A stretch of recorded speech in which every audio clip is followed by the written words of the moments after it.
Stay there. Stay there.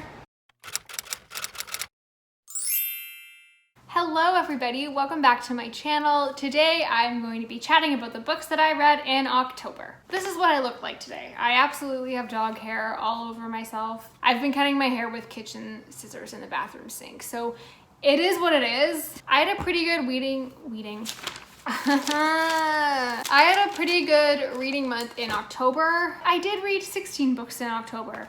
Who is she? I know, I don't know. A lot of them were shorter. Some great books, some not great books. I've got my really messy notes that don't make any sense, and we'll see what we can make of this. The first book that I'm going to talk about is Lock Every Door by Riley Sager. For those who don't know, Riley Sager is a really popular thriller, horror author here on BookTube, and this was my first Riley Sager book. Lock Every Door follows a character named Jules. Jules lives in New York. She's really hard done for money and finds a job paying her $4,000 per month to live in this super fancy apartment, basically to house sit. And she's a little bit skeptical. Her friends are a little bit skeptical. It seems like a too good to be true situation, but she really needs the money. So she kind of looks past the red flags, like the fact that she can't have visitors and she always has to spend the night, and chooses to take on this house sitting role. And as she takes on this role, she meets other apartment house sitters in the building and realizes that something a little bit suspicious is going on, and that in fact some of these house sitters might be disappearing. And alas, a story unfolds. I really liked this. There were some twists that I predicted, some twists that I definitely did not predict. This story involves a dumbwaiter, which I find uniquely horrifying. I loved the ending. I thought it was genius and horrifying. The only thing that I would say at some points didn't ruin the book for me, but it might for some people, is that this main character makes some decisions and I'm like, do you want to be murdered? And some of these things, I think, where she didn't have money, so she was forced into making decisions she might not otherwise make. But there are often points where she feels really naive, just making objectively bad decisions in terms of her own safety and well-being. And I know that that's a criticism that Riley Sager has received in other books, is that I believe all of them have women protagonists who are not often depicted as being very smart, from my understanding. If that would ruin the book for you, maybe don't pick it up. But otherwise, I thought that this was a great read, twisty, turny, and creepy and fun. So that's Lock Every Door. Next up, I read Fatty Legs by Christy, Jordan-Fenton, and Margaret, olemaun, pokiak-fenton. This book is, I think, it would technically be a middle grade. For one of the authors, it's autobiographical, telling the story of her experience in a residential school as a child. For those who don't know, Canada has a long and truly horrific history with residential schools, which were basically educational institutions funded by the federal government where Indigenous children were sent, often run by churches, and were basically used as a tool to erase their cultures, erase their language, quote unquote, assimilate them into settler communities, but often were a place where extreme abuse and violence was directed at these children, and it has caused a lot of intergenerational trauma. These schools lasted for more than 150 years in Canada, and the last one actually only closed in 1996, which a lot of people don't know that it's a lot more recent in our history. This book is directed at children. There's illustrations, there's pictures, it's told from the voice of a child. So if you are a parent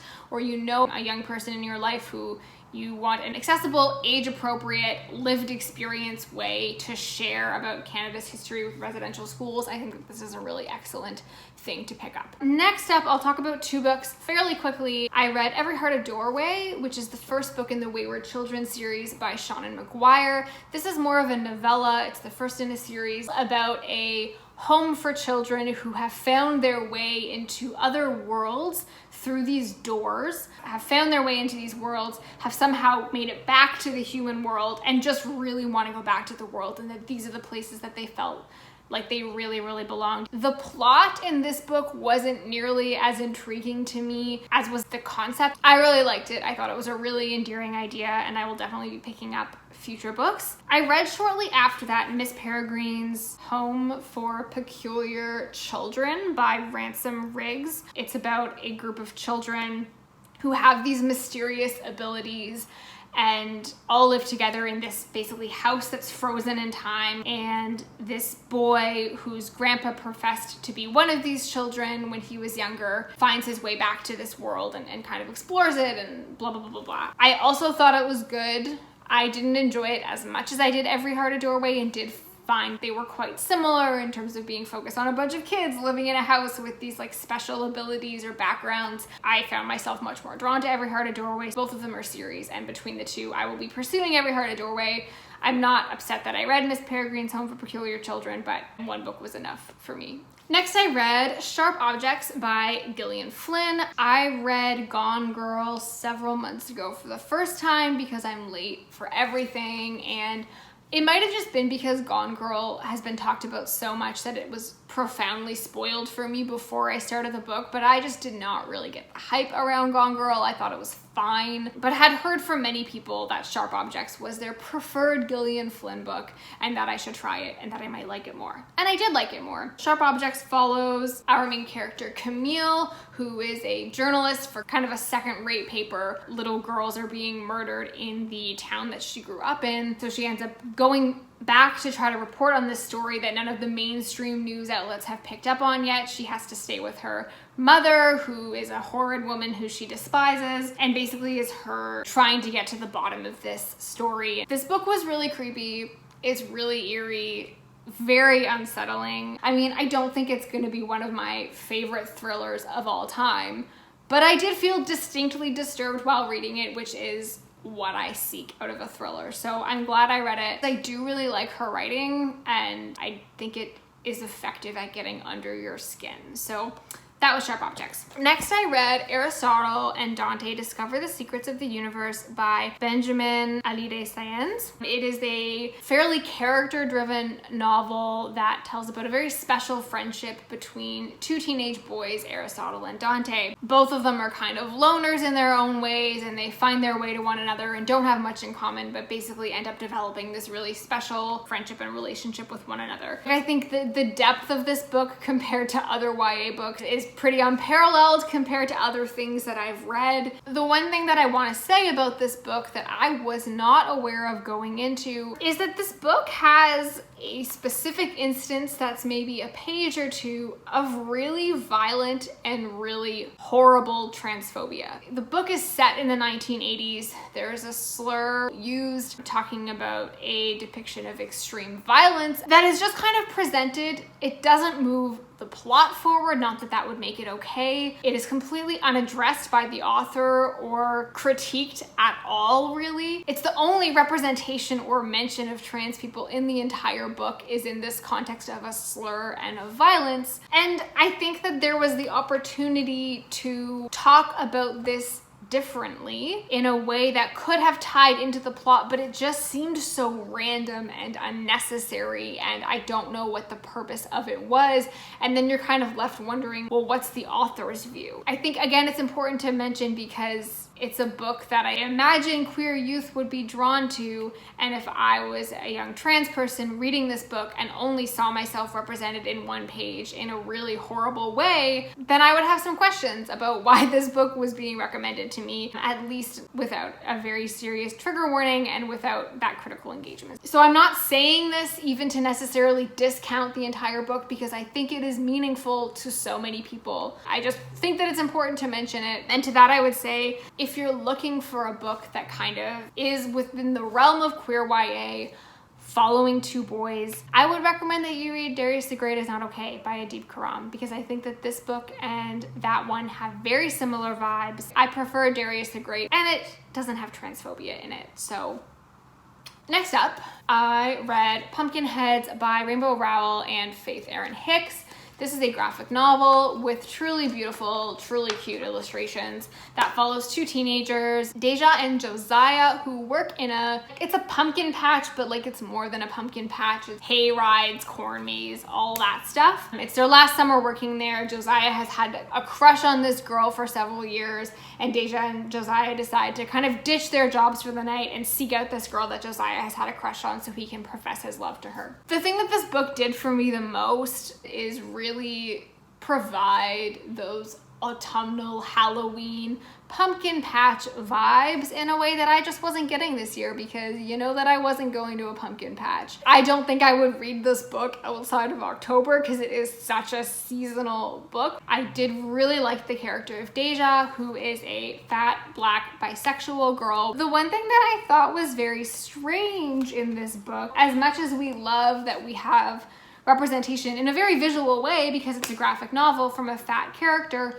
a lot of the plot in this graphic novel is moved forward by Deja eating things. It was presented in a way that felt like it was playing off stereotypes and kind of meant to be funny, like the funny fat girl who was eating a bunch of food. I think that a lot of people would read this and that would be what you would take from it. This girl doesn't care what other people think. She should be able to eat. She should be able to eat what she wants, when she wants, which I fundamentally believe, but I think that that's not how this is going to be taken by a lot of people. And also because this dude doesn't eat anything. I just found it strange. I also thought that the ending felt not everything has to end in that way. That was Pumpkinheads. Next, I read The Black Flamingo by Dean Atta, which is a drag origin story told in verse, which is chef's kiss, as you might imagine. It tells the story of a mixed race gay boy living in England as he comes to discover himself as a drag artist, and right up from his childhood up until his time in university. I thought it was really, really beautiful. I thought the story was excellent. I didn't realize it was a drag origin story going in, which obviously made me love it all the more. The fact that it was told in verse I thought was really beautiful, really cool. So if you like Elizabeth Acevedo, for instance, I think that you would probably also love this book. If you're an audiobook person, I did not read it as an audiobook, but I have heard very excellent things about the audiobook, so would recommend that you check that out if that is what you're into. Easy 5 stars. Thought it was fantastic, thought it explored a lot of things in a really impactful way, but also was just a really fun story. Next I read I'm Thinking of Ending Things by Iain Reid. You might have heard of it. A couple people are reading it right now. There might be a Netflix adaptation. I don't know. And this tells the story about a man named Jake and his girlfriend. From the girlfriend's point of view, they are driving to visit his parents, and she is having some questions about their relationship. She is, as the title would imply, thinking of ending things. We also learn that there's been some really creepy stuff going on in her life. She's been receiving these phone calls and these really sinister voicemails. They then end up at his parents' house where things kind of just get creepier, and then they end up at a school, and I will say that for the first 3/4, 2/3 of the book, I thought it was excellent. I was really invested. I thought that the creepiness factor and the sense of unease that the author created was really excellent, and I was really excited to see what was going on. The ending of this book is very controversial and very polarizing, and I hated it. I am one of the people that absolutely didn't like it. I'll emphasize that for the first 2/3 of the book, I was really into it, but the ending to me felt pretentious is the only word that I can think of to describe it. People who really love this book will be like, oh, if you didn't like the ending, it's just because you didn't understand it, and thank you, but yes, I did. I just didn't like it. Glad I read it because it's getting a lot of hype, and I like to be hip with the kids and what people are reading, but yeah, this just wasn't for me. But then things got better, because then I read When No One Is Watching by Alyssa Cole, which was probably one of the most highly anticipated books of the year for me. I was so excited to read this. This is a psychological thriller that follows our main character named Sydney, who grew up in Brooklyn for her whole life, and all of a sudden fellow black neighbors are disappearing, are moving out of their houses only to be replaced by white families. Her neighborhood has been an active target and actively undergoing urban renewal, gentrification, which is horrible and horrific and scary in and of itself. But there's a sense that maybe something else, something additional that's going on in this book. And Sydney sets out with the help of Theo, who is one of the white dudes who has moved in. They set out to kind of try to figure out what's going on. This book absolutely held up for me. I really loved it. The social commentary is excellent. I understand gentrification as an idea. This book, in the context of a thriller, does a really good job at illustrating the process of gentrification and what that actually means in practice in a really accessible and a really hard-hitting way. I felt like I learned something from this book, which is not something that you can always say from thrillers. But I would also point to folks like Jessie from Bow Ties and Books, who did a really excellent video a couple weeks ago about white folks reading and reviewing specifically thrillers by Black authors, and the fact that what is going to be scary and quote-unquote thrilling differs according to your lived experience and your social position. And for me, and for most white folks, as people who haven't been directly impacted by the process of gentrification, this book might not hit as hard. That doesn't mean it's not a thriller. It means that it's not a thriller written with you in mind, and that's okay. I went into this knowing that and expecting that and prepared to be an empathetic reader. But I think a word to white folks reading this book to know that going in and to read it intentionally, and to know that even though this book was maybe not written for you, that doesn't mean it's a bad book. It doesn't mean it's a bad thriller. And to be conscious of that when you're sharing your thoughts about it. All of this aside, I thought it was excellent. I will be recommending it to lots of people. I have found myself with 2 copies and will probably do a giveaway. Subscribe to my channel and then you'll know when I do a giveaway, because it's coming sometime soonish. Read it instead of this, to be honest, because Jesus Christ. Next up, I read Dreams from Many Rivers, a Hispanic history of the United States told in poems by Margarita Engle. A minute to appreciate how beautiful the cover of this book is. The title pretty much says what this book is. It is a historical book of poetry, some told from the point of view of fictional and some from real life characters. There are really beautiful illustrations. It goes right back from the 1400s in Puerto Rico, right up until modern day, the very beginnings of my learning. But I thought it was a really accessible and really interesting format to begin to learn about some of these things that I did not learn about in school as a white Canadian. Poetry remains not quite my jam, so I think that if you like poetry, you'll probably really appreciate this. I thought it was a great way to do nonfiction. It was good. Dear Ijeawele, or A Feminist Manifesto in 15 Suggestions by Chimamanda Ngozi Adichie. Basically, this book, very, very short,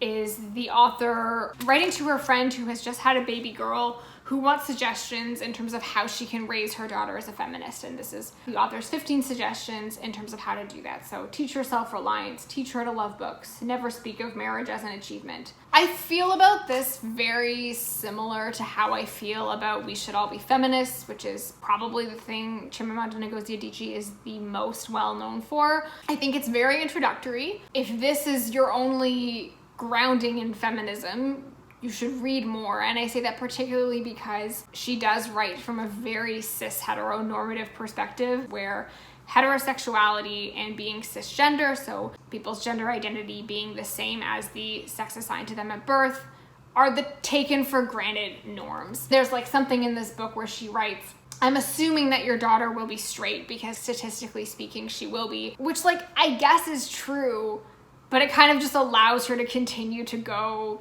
down that path. And I think it's fine if it's your introduction. This should not be the limits of your nonfiction feminist reading. The thing that I will always love Ngozi Adichie for is her fiction writing, and Purple Hibiscus and Half of a Yellow Sun and Americana, which I think are 3 excellent books. This book and We Should All Be Feminists are just not my favorite. Good for what they are, which is a way to make feminism more palatable and accessible to the masses, but not quite as nuanced or inclusive as I would like them to be. And I think it's worth keeping that in mind if you're reading them.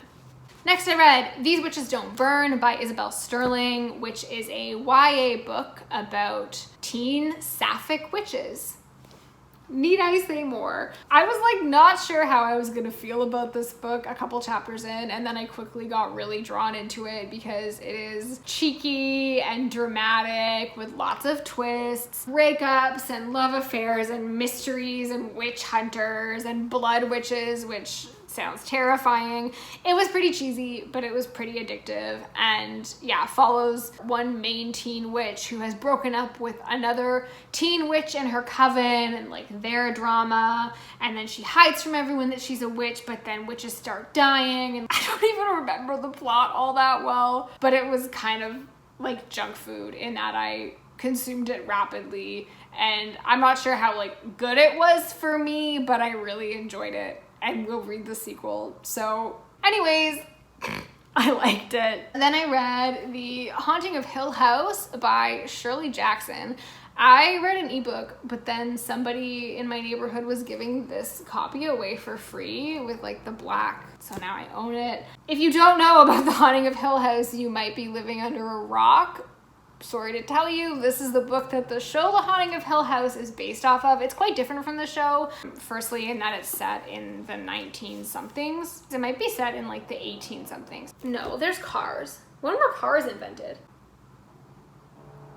This book is set in what I will call the olden days. A professor who has taken interest in Hill House as a site of paranormal activity and invites two young women, Eleanor and Theodora, who have had some like weird paranormal experiences in their childhoods, and Luke, who's the nephew of the people who own the house, to spend some time there and basically be his research assistants as he tries to figure out if there's paranormal stuff going on in the house. It's very different from modern day thrillers you're gonna read. You're not getting these like twists and cliffhangers. I really liked this book. I really appreciate having read something a little bit more classic within the genre. I went back and watched the show after finishing the book and found myself really appreciating some of the references that were made in the show a lot more. I thought the dialogue in this book was really funny, which I wasn't expecting for a horror book written in the 1950s. I thought the ending was chef's kiss, controversial. I think not everybody likes it. I feel like a better reader for having read this book. You're not gonna find me reading like Charlotte Bronte and stuff, so this is as good as we're gonna get for me in this realm. Next up, read Then She Was Gone by Lisa Jewell. This book follows a woman named Laurel whose daughter Ellie disappeared 10 years prior to this book taking place, and you kind of get bouncing back and forth between time periods. She's really just starting to piece her life back together. Meets a man in a coffee shop one day, they end up talking, she really falls for this guy, and meets his young daughter, who reminds her so much of her own daughter who has gone missing. Slowly there's this sense that maybe there might be some connection in both this book and Watching You, which is the other book by Lisa Jewell I've read. I find myself able to predict what's going to happen much sooner than I'm supposed to be able to predict what's going to happen, so I did kind of have this book pretty much figured out pretty early on. It didn't really detract from me enjoying it, to be honest. The thing that I like about Lisa Jewell is I really like her writing. I think her writing is just so readable. My brain grabs onto it. It's so easy to read and get through. Very twisty, very turny, pretty messed up. I liked it. Finally, we have Sheets by Brenna Thumler, which is another graphic novel. Again, I cannot emphasize this enough that the illustrations in this graphic novel are truly gorgeous. It tells the story of a young girl named Marjorie whose mother has passed away. Her family owns a laundromat, and she's, I don't know, like 12, 11, who is expected to run this laundromat in a way that really feels like child neglect. And then at the same time, this ghost named Wendell who appears in her laundromat one day from the ghost world, and then they kind of meet and their lives intertwine. The art is beautiful. This did make me cry, which normally I would be gushing over it more if it made me cry, but something in this just felt like it was missing to me, and I can't quite put my finger on what it was. Something very intriguing about it, but it just didn't do for me what I wanted it to do for me. You know, sometimes that's just how you feel about a book and you can't put your finger on it, but that's what this was. So that's what I'm gonna tell you. Here we have it. My dog hair, human bad hair wrap up for the month of October. This is my third wrap up video in a row. I do have other videos filmed that will not be wrap ups. Have you read any of these? Did you like them? Did you not like them? Thank you so much for watching. Let me know what you read in October. Let me know what you're reading in November. Hope you have a great day. Bye.